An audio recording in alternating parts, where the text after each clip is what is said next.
But if I will talk about the fashion in India, Salima, we want to speak about your fashion shows. You said you have showcased your design in 16 countries. So there is a saying in India, Atithi Devo Bhava.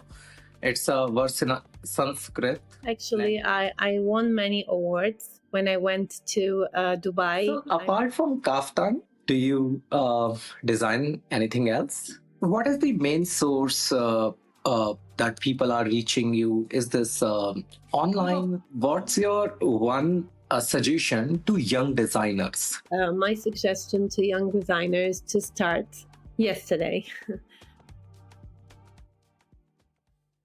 Hey, hi everyone. So today we have a very famous personality in front of us, Salima, who's an international designer and the most celebrated designer, I must say, across the globe. Welcome, Salima, to our podcast. How are you? Thank you for the invitation. And just so you know, I still have your gift from Milan. Thank you so much. Thank you. It's looking actually good at you. I still remember that day, crazy and wonderful, and grateful that you liked our gift from India. Yeah. Salima, we want to know about you, how the designing and fashion industry nowadays is looking like, and what are the challenges which you are facing every day in just a fast moving scenario and world. Well, I've been in the fashion industry my entire life. I'm the third generation of designers in my family. My grandmother used to have a sewing school. My mother was a designer, and I took over the family business. I would say there's been a lot of changes, especially since COVID. Our field was stopped for almost 2 years, so it was very difficult.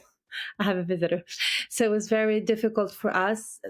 Thankfully, COVID passed and we were able to survive. But I have to admit, the industry has changed a lot, especially in Morocco, especially in my field, because now they have a lot of we have a lot of competitors that make caftans with machines. We only do handmade work. So naturally, if it's made with machines, it's so much cheaper. So it's a competition that is difficult to compete with. Also, there are a lot of designers who rent designs. So the customer, instead of choosing to buy, she would choose to rent because it's much cheaper. So, we're trying to adapt to this new market. Right. But if I will talk about the fashion in India, I believe you have been to India a couple of times. Yes. If you have seen, and I still remember our discussion in Milan that you have been to few of the weddings in India, and you cherished those weddings like anything. Yeah. So if I will talk about India, India is totally based on maximalism, not minimalism.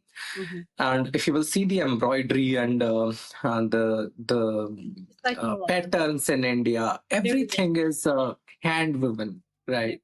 Yeah. So I think the machinery, yes, machinery can never replace the techno. I mean the handmade things. Yeah. So don't you think that machines are replacing, but the texture of handmade things cannot be changed? Of course. It's not something that we can compare. But before, the kaftan was not something that just anybody could buy. It was a handmade piece with silk fabric. It had a status. But now they would take an expensive design and they would make a copy of it with cheaper materials made by machine. So the value of that design is lowered.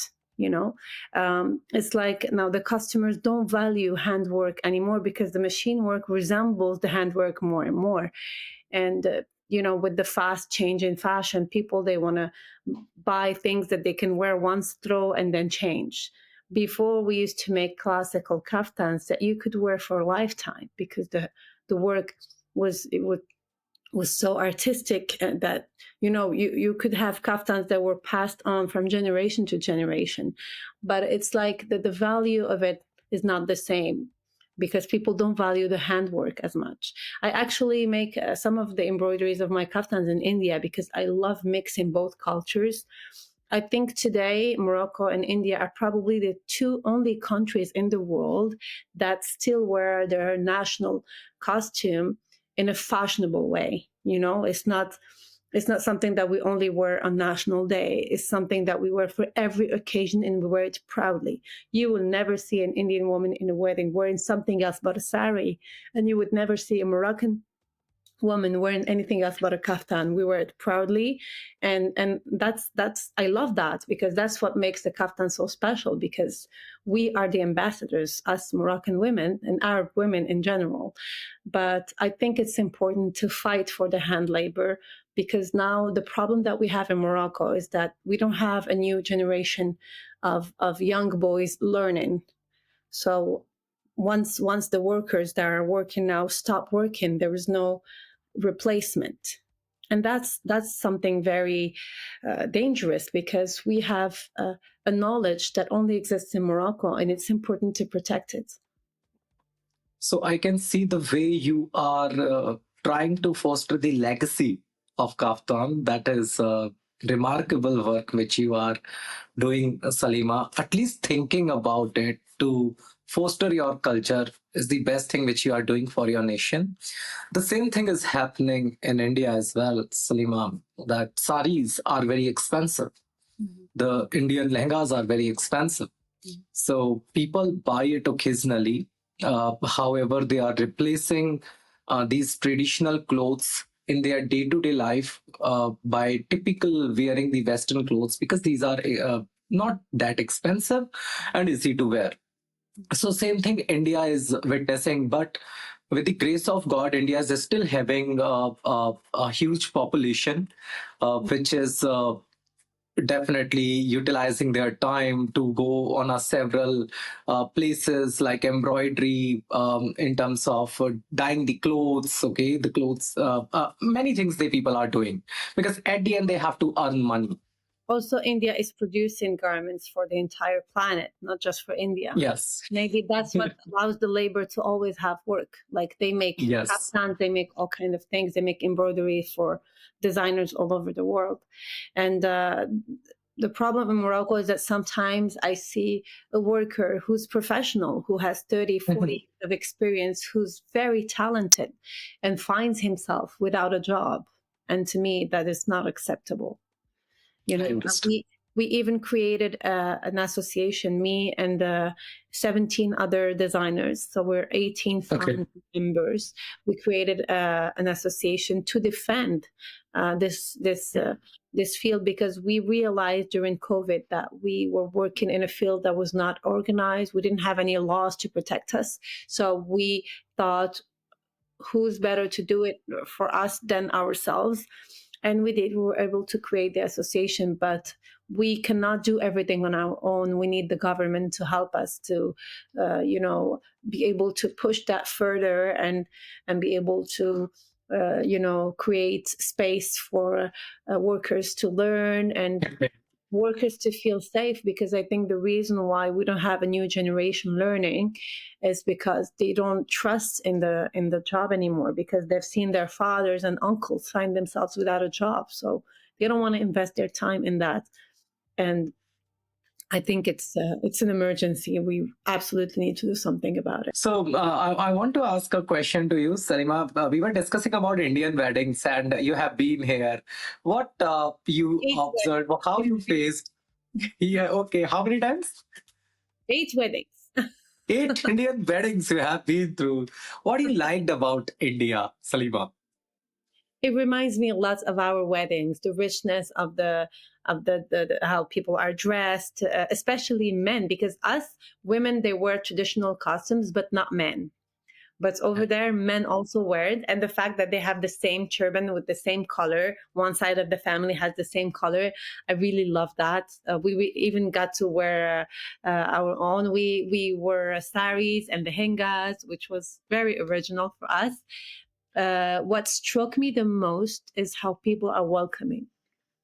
Like we would get there, and for example, we had the opportunity to go to wedding in the royal palace of Jaipur, because we got to meet the director. He invited us, but the family who was celebrating the wedding didn't know who we were.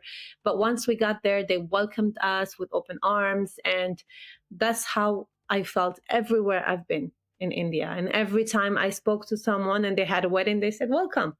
And I remember there was a wedding in Delhi. We got there like 2 hours late because there was so much traffic. And when we got there, they already finished eating. So they called the caterer and they brought a table and they put the table in the middle for us to eat. And I will never forget that.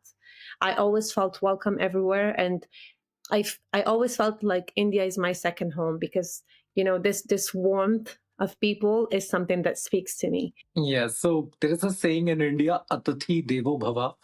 It's a verse in a Sanskrit language where it says that guest is like a god.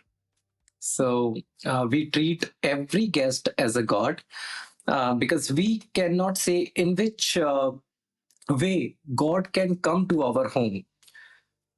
Okay, so as a messenger, as a guest, is like anything. So every Indian, wherever you will go, uh, they will aside their own guests or relatives, but they will welcome the unknown first, because we Yeah. treat them as a blessing of God. Okay, we treat them that as God is Himself coming to our home. And when you are going in a wedding without invitation, it's a direct indication that God Himself is coming to give us the blessings. Okay, Oh, so they okay, so without invitation you are going, now you are more okay. precious. Oh, that's Okay, nice. so it's like that. So Indian culture is like that. We have a lot of celebrations. So now the upcoming festival is Raksha Bandhan. In this festival, the sister ties a knot on your hand. Okay, in exchange, brother is taking responsibility of take care of her till lifetime. Okay, if she's in emergency, she can call her brother anytime, and a brother cannot deny. Okay, so I love she the sense of ties. that. Yes, so sister ties a knot at our hand. We call it rakhi. Okay, Mhm. and in exchange, brother is giving precious gifts to them. Okay, and promising to protect her lifetime. Even if she's married, she has kids, whatsoever, With she can, brother. Love yes, that. she can call her brother anytime and he cannot decline to help her. Even if they are fighting, they are quarreling, they hate each other, whatsoever it is. That's Okay, beautiful. yes. Salima, we want to speak about your fashion shows. You said you have showcased your design in 16 countries. Yes, absolutely. It's a lot, Salima. Well, it's a small part of my bucket list. I'm not done yet. Okay. Okay. So when are you coming to India for your designs? Oh, I would love that. I miss India. I haven't been in many years. Hopefully, I will get the chance to participate in a fashion show there. I would love that. Okay.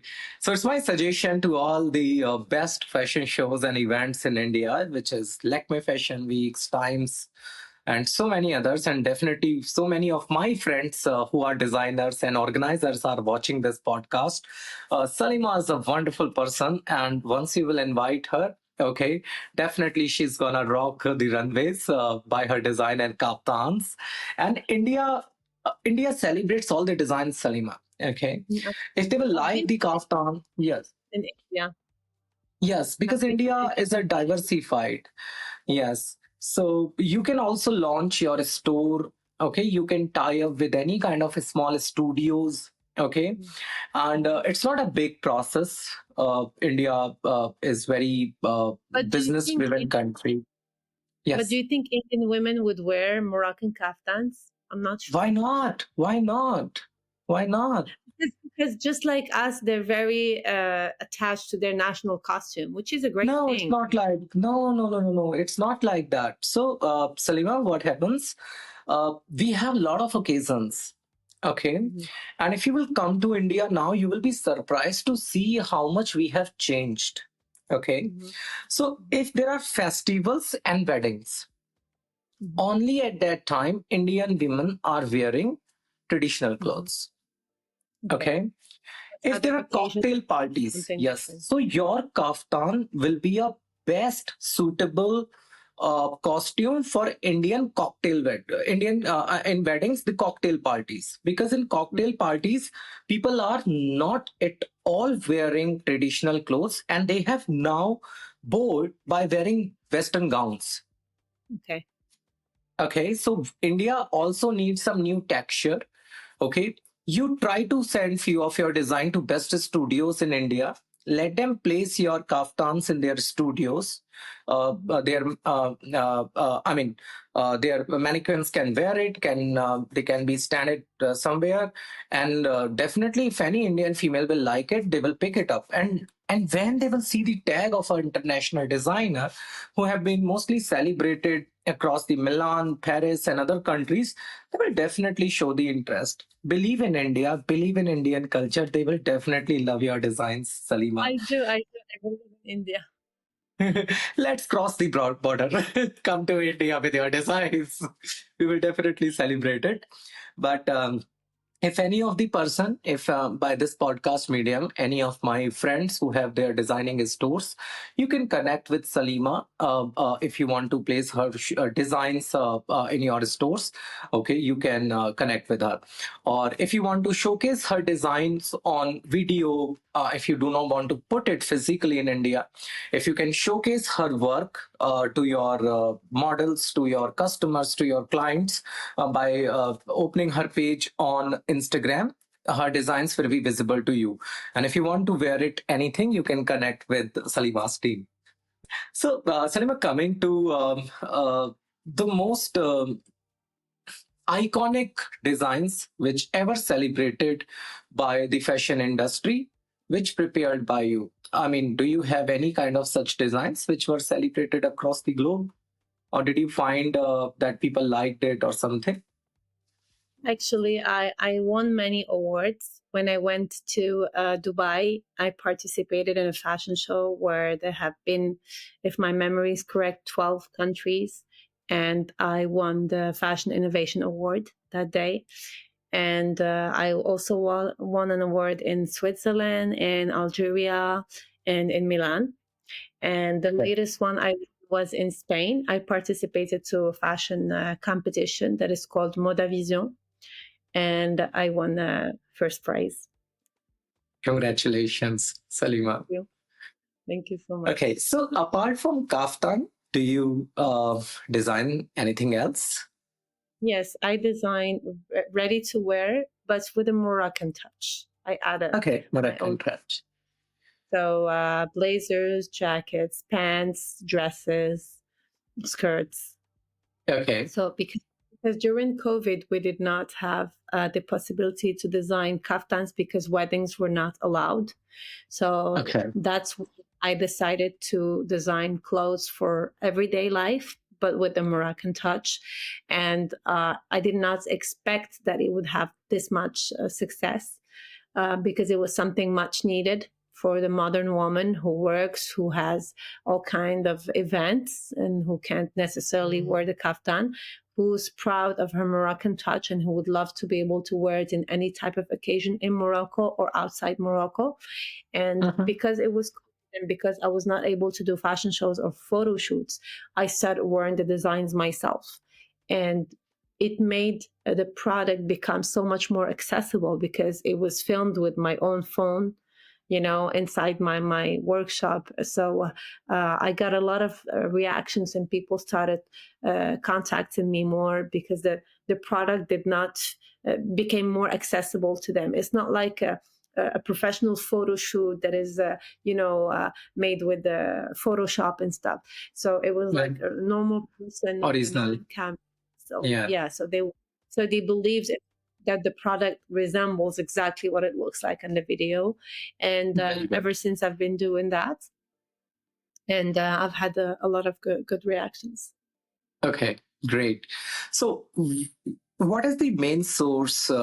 that people are reaching you? Is this online, like Amazon or something, or they are buying it by your store, or they are calling you, or what's the main source of your products getting sold? Instagram is my main source. Okay, great. People, they me through Instagram, and then they go to WhatsApp because I have my catalog on WhatsApp, so they can see which design is available, which is sold. And if the design is already sold, we can make it under special order because we make unique pieces. We don't make 10 pieces of the same design or the same color. Oh, that way, great. when the client comes, when she buys a kaftan, she buys something that is specially made for her. If she wants a design that was already sold and she wants the same, we can make it for her. But we don't make the same design twice if it's not for special order. But there is a collection that we make once a year for a very big fashion show in Morocco that is called Caftan. That collection is exclusive. So if one piece of that collection is sold, even if we have a special order, we do not make the same. We give exclusivity to the customer who buys the design. Okay. So like I said, so people, they get to know me through Instagram. It's my biggest platform. And then they go through WhatsApp to be able to place the order. And I give them the possibility to customize the order. So they can choose the neckline of this design, the sleeves of this one, the embroidery of that one, the color of the other one. And then we custom make something specially for that customer. I prefer to do that than to copy a design that was already sold to someone else, because I believe each woman is different. And each woman is unique, and she deserves a unique design. What a message. Great, great, Salima. Salima, what's your one suggestion to young designers? My suggestion to young designers to start yesterday because it's a very competitive field and it's changing every single day. So don't wait any longer. Start your page now. Start posting your drawings, your inspirations. Start gathering people. So that way, by the time they have a collection ready, they already have, people following them who know who they are. And share everything with your audience, like the process of the design, from the sketch all the way to the final product, because I think people love to see effort and people love to see creativity, and they will always encourage that, especially if it's a young person that is starting. In this field, you need to be fierce, you need to be brave, because like I said, there's a lot of competition and it's changing every day. But I believe there is a market for everyone, and I believe hard work always pays off. So if your dream is to become a designer, start yesterday. Very well said. And this is the message for all the young designers. Don't wait, as Salima suggested. Start it. You should have started yesterday. Why you are even waiting for today? So thank you, Salima, for this message for the youngsters. Okay. Apart from it, in a fast moving change world where everything is visible on internet, and now the another challenge is artificial intelligence, Salima. Right, that by artificial intelligence you will just put a command that create 10 separate unique designs by using Moroccan embroidery, and it will showcase you and you can copy it. Okay. So so maybe, as you said, that we should start immediately, but still people are having fear to start, right? So how to remove that fear? Fear will always be there, but you need that fear as a motivator. So I think you can never get anywhere if you don't try, and I think success is outside of the comfort zone. So we shouldn't let fear stop us. I was afraid when I started because I went to Canada to study business, and then when I decided to do fashion, even my own mother was not sure it was a good idea, even if she was a designer, because it was different from what all of my friends were doing. And my father was completely against the idea because he thought I lost my mind. And even though everybody didn't think it was a good idea, I knew deep inside that that's what I wanted to do. And when you are passionate about what you do, it changes everything in your life. I used to spend 14 hours a day in my workshop, and I felt like I was playing with dolls. I didn't feel like I was working because I love what I do. And I think that's priceless. And I think when a designer has a talent, he knows it deep inside. And when I was 10 years old, I didn't draw little houses like most kids. I drew designs. My And my God. mom used to say, thank you, in her drawer, but she didn't know that I wanted to do that as a job. I didn't even know. I found out much later. But it's never too late, you know. And I think we only live once, and that's the reason today I have 3 different jobs, because I love design, but I think life is too short to do only one thing. And I think I would be more scared to reach a certain age and regret not doing something I wish I have done than to do it and fail, you know. So for me, not doing it, it's more scary than failing in doing it. So, Salima, I have met with the people of several nationalities, but whenever I'm speaking to you, this is our second time, and we interacted over chat and on Messenger as well. Your mindset is very much like Indian, so traditional, Really? connected to the people. You think about people, you think about your nation. You are worried about the legacy of Moroccan embroidery. You still value what parents were thinking about you, okay, not what your friends were thinking about you, okay. So how come this thing came in Salima? I mean, what is the process of making Salima, finding Salima, right? I mean, how you are so connected to the roots, and you are not at all having that attitude that, hey, I'm a big celebrated designer or something. You're still connected with the roots. How come it happened, Salima? I think it's education and the values that my parents transmitted to me that make me who I am today. And I think it's very important to keep that in mind, to never forget where we come from. It doesn't matter how Yes. successful or how famous we get. I'm not saying that I am, but I'm just saying that it's important to stay who we are on the inside throughout the life, because if we don't keep the authentic part of ourselves, we lose everything. And that's why I was drawn to India, because of those family values that speak volumes to me, because that's the way I was raised.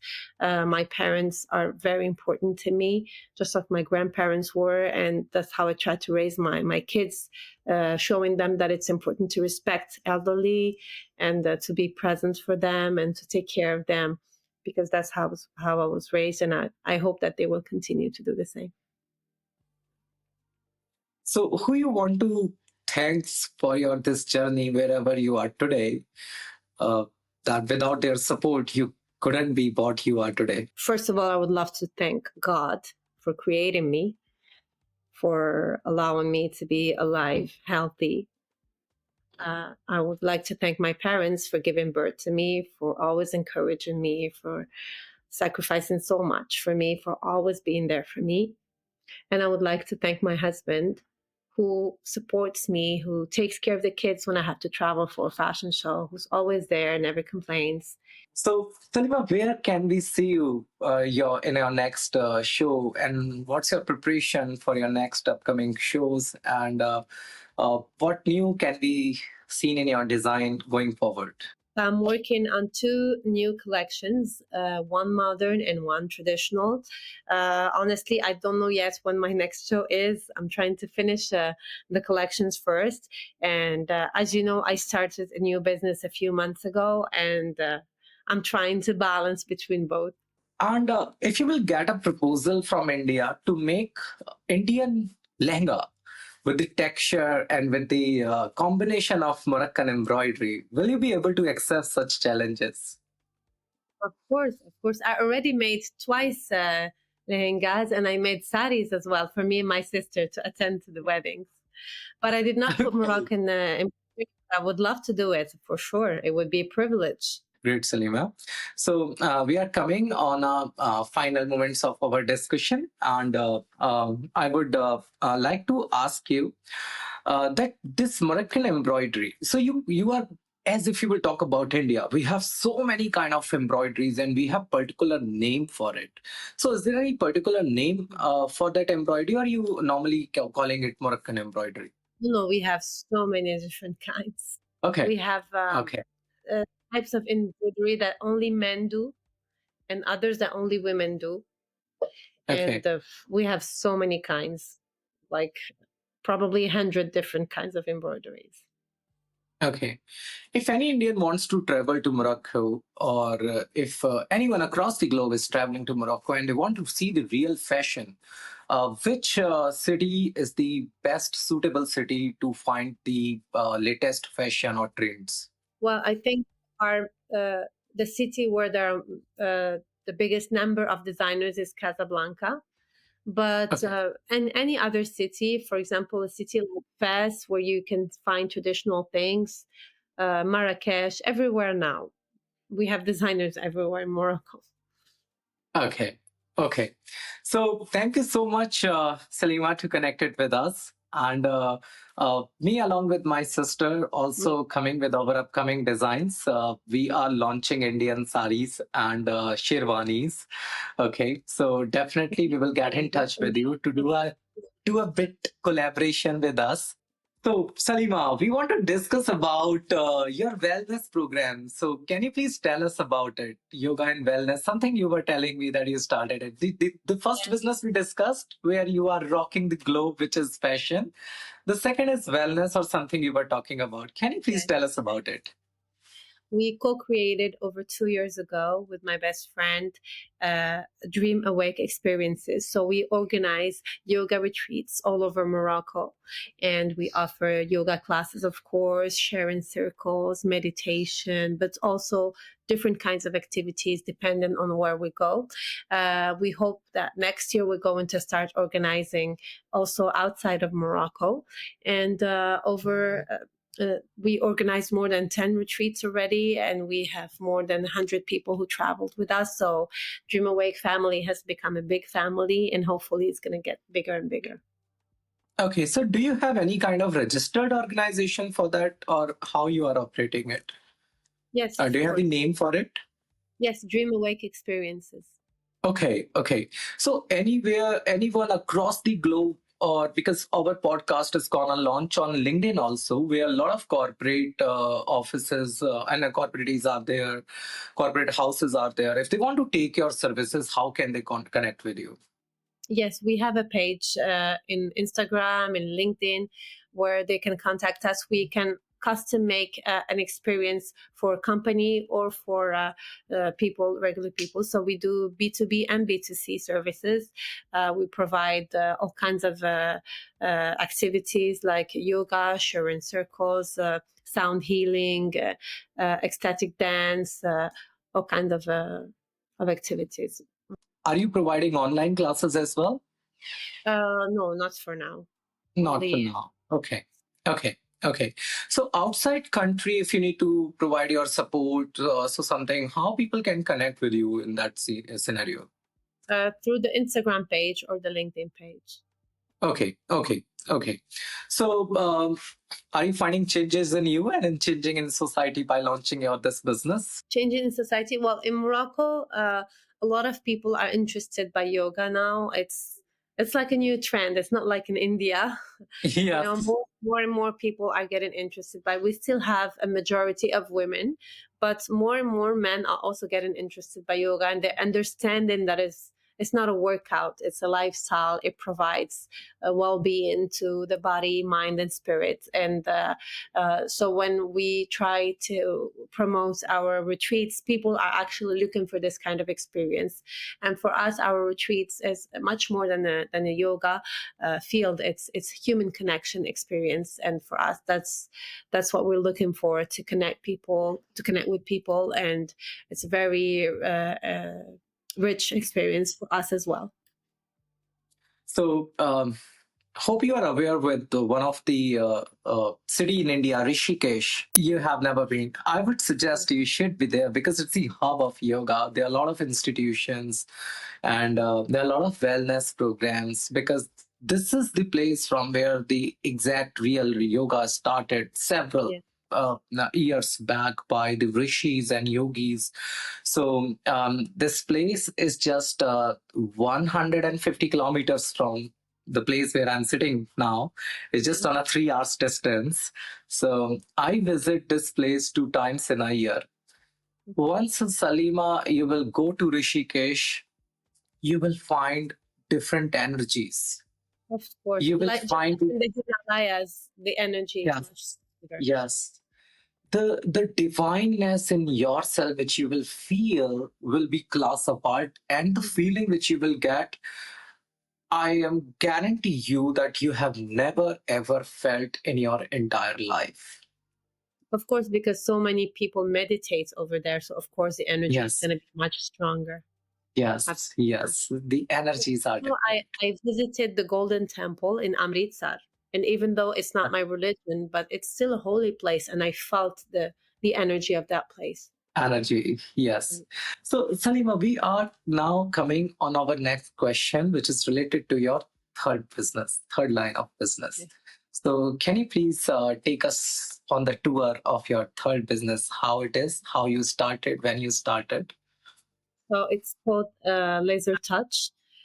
So it's an auricular therapy business center. I mean, so we actually stimulate nervous points on the ear to be able to heal.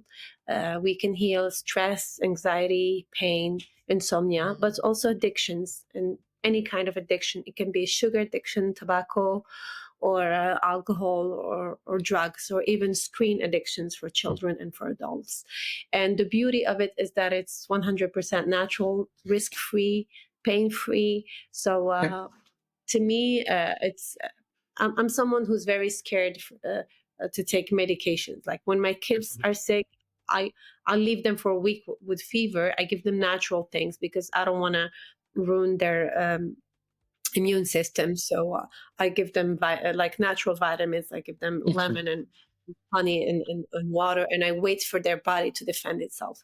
So when I discovered auricular therapy, and it gives me the possibility to heal someone without hurting them, for me it's bright. And the beauty of it is that the result is instant, because when we Okay. do this on the nervous point, it's like we reset it.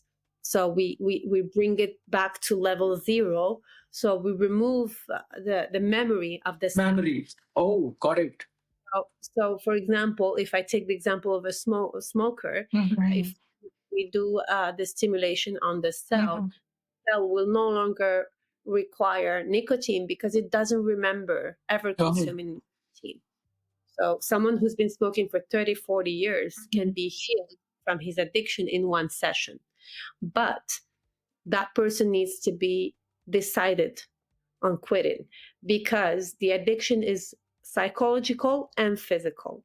But okay. the treatment only takes care of the physical side of the addiction. Your body will no longer require you to smoke.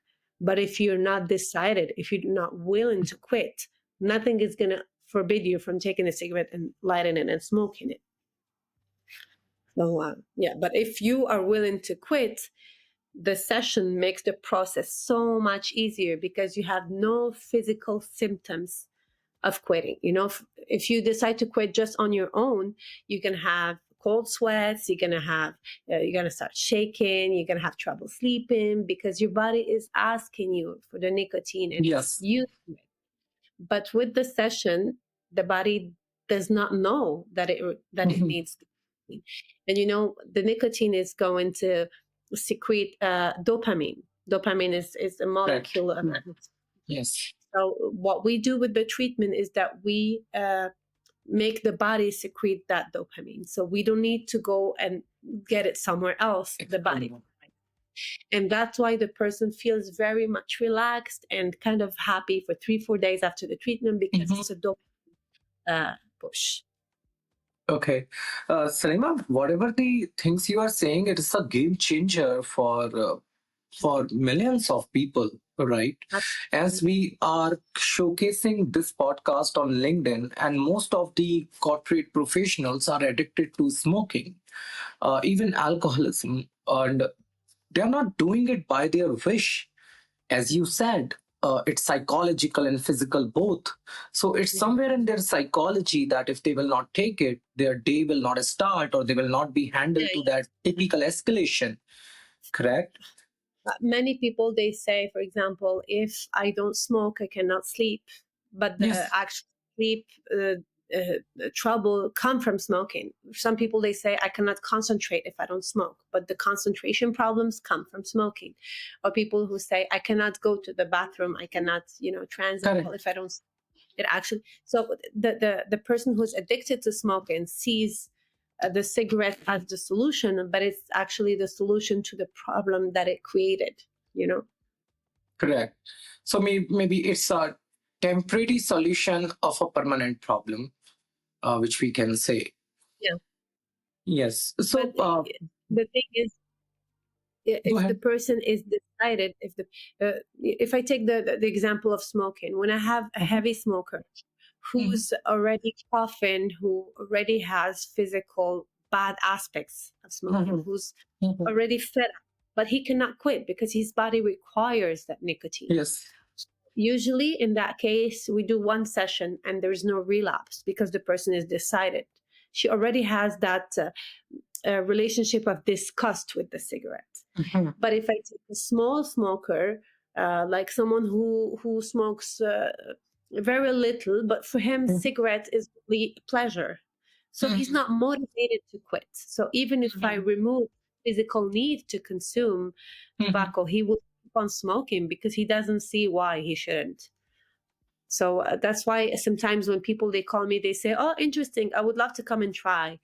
I tell them there's no need for you to come because if you come, it's not to try, it's to quit. Because otherwise, you will waste your time and your money, and you will waste my time and my reputation. So it's important for me to make sure that the person who comes to do the treatment is actually willing to quit. And we also give a 1 year guarantee, and we give Oh. 4 sessions. So in case of a relapse, we don't want the patient to say, "Oh, I relapsed, it didn't work, I'm going to keep on smoking." No, we want him to come back. We do another session, and we consider that relapse never happened. So it's like he gets a second chance and a third and a fourth. So we give him uh, four extra sessions just to encourage him, just to show him that we are there to support him reach that goal. And it's very satisfying to be able to help someone in their healing journey. And when a patient calls me to tell me that he's grateful that I gave him back his freedom, I feel like I've done something meaningful with my life. Salima, I'm not sure how much you are doing for the society. Even you don't know. I'm not sure from where you are getting this power. I'm not sure what happened to you that you have started to thinking about the people. You have started thinking about your nation, the culture, the people who are suffering. It is reminding me one very famous personality from India, Mother Teresa. Okay, who she No, no, I'm not Mother Teresa, I can she assure went you. on a mission. See, any person who is healing, okay, any person who is even thinking about healing someone, that person is not normal. That person is I a think child of God. I was lucky that I got the opportunity to do that. I think it's a privilege, and unfortunately, not everybody sees it this way because I posted a podcast where I explain about auricular therapy, and since it's not known in Morocco, it's very new in Morocco. I must admit, I don't have only positive reactions. Well, a lot of people think that I'm lying or trying to sell something that doesn't work, or Yes. trying to, you know. And the thing is, they sometimes they have very negative comments, and they still want me to prove to them that uh, what I'm saying is true. When if you don't believe me, it doesn't matter what I say, you will never believe me. So I always encourage them to make their own research. The first time I heard about it, I didn't know what it was, but I didn't tell that person, oh, you're a liar, this is not possible. I went and I did my own research. And but I think it's just going to take some time for people to understand. And in Morocco, we're not very used to non-conventional medicines, so we don't always like. Before I became practitioner in auricular therapy, I'm also a pranic healer. So when I tell people that I can heal you without touching you, it's something that doesn't go in their Fit in their mind. mind. And it was always difficult for me because I never tried to convince anyone. I would only give healing treatments to people who actually want them, to people who Want that. actually believe in it. And when I discovered auricular therapy, I got attracted by it because of the instant result. So even when I have someone who comes to my office and who's like, okay, nothing works for me, I know this is not going to work, but let's try it. So I give them, for example, an anti-stress treatment, and they fall asleep for 30 minutes after the treatment, and they wake up and they're like, oh my god, this actually works. I'm like, okay, you said it yourself, I don't have to say. So I just let them experience it and decide on their own. And that's what I love about it, is that instant effect. With pranic healing, sometimes I give a session and the person tells me, I feel normal, I don't feel anything. And 2 days later, they call me and they say, oh, you know what? I woke up this morning, I cried myself so much, but I'm feeling so much better now, So it's not necessarily instant. And so, yeah. And I'm grateful. Like every day I wake up with a full heart because God gave me that opportunity to be able to, like I said, be a small part in the healing journey of other people. And for me, that's a privilege. And I believe even if 2% people, for example, out of 100, even if 2 people are getting healed, you are successful, Salima.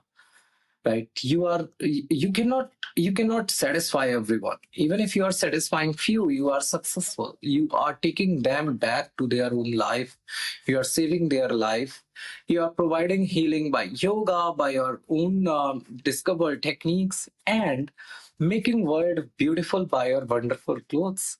What else you need? I'm grateful. I have 3 jobs that I love.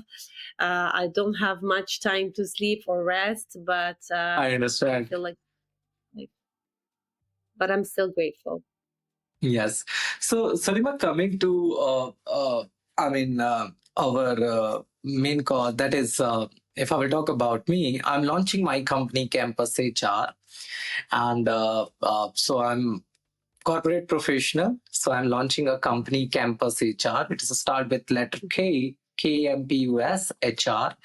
And I'm also doing some wellness for the corporate professionals, that everything is getting replaced by AI. So I am teaching AI how to respect humanity. So I am on that mission now, for which we have started our podcast, and by which we are calling the most celebrated people across the globe, which is one of you as well, one of the participant of our podcast and the guest. So we are again thankful, Salima, for giving us your very precious time, and you have introduced us with few of the good techniques which you already said, and we will add your pages so that people can get lucky by come in touch with you and can get healed, okay, and can take also inspirations by your clothes, by the embroidery which you are doing. And definitely I want you to have a small collab in our business, which is going to be saris and men's sherwani, which we want to spread across the globe, the Indian traditional tradition. Okay, and we will get in touch with you. We are trying to launch it on upcoming Diwali, and we will get in touch with you, Salima, for it. And thank you so much for giving us the time. Thank you. Thank you for the invitation. All the pleasure was mine. Thank you. And good luck on the launching of your company. Thank you. Thank you, Salima. Take care.